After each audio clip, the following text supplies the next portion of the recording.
They have found a way to torture me without ever entering my cell. It's kind of ingenious, if I may say so myself. Loud music that threatens to make my eardrums explode.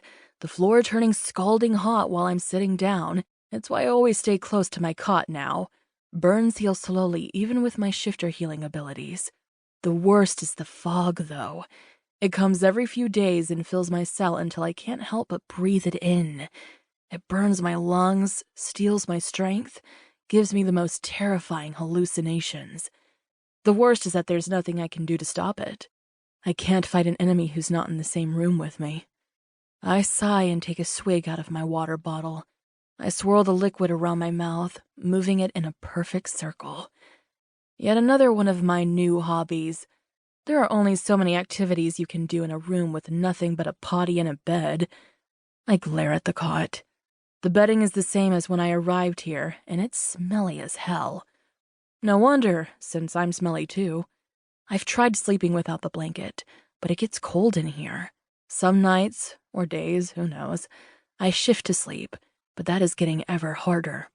Without the chance to move and run, my cat is restless. I'm close to losing control of her every time I shift. I've seen shifters whose animal sides have turned crazy. It's not a pretty sight. So I stay human as much as I can, biding my time.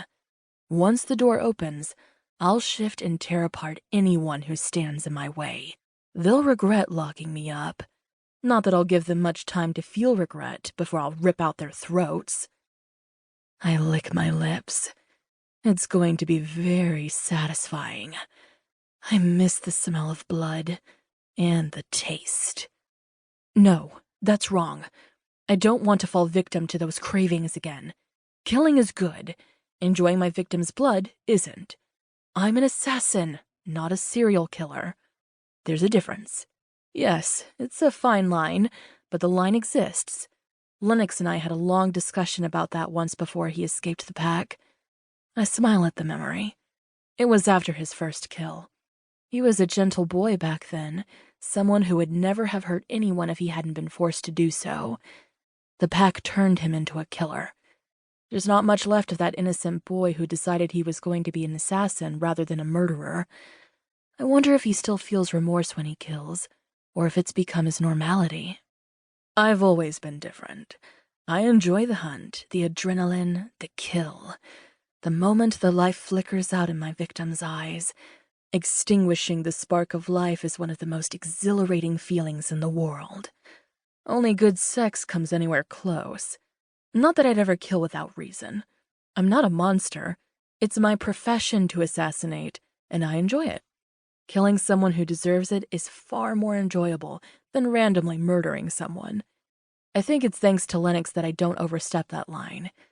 He's made me a better person without even knowing. My heart clenches at the thought of him, and of the others.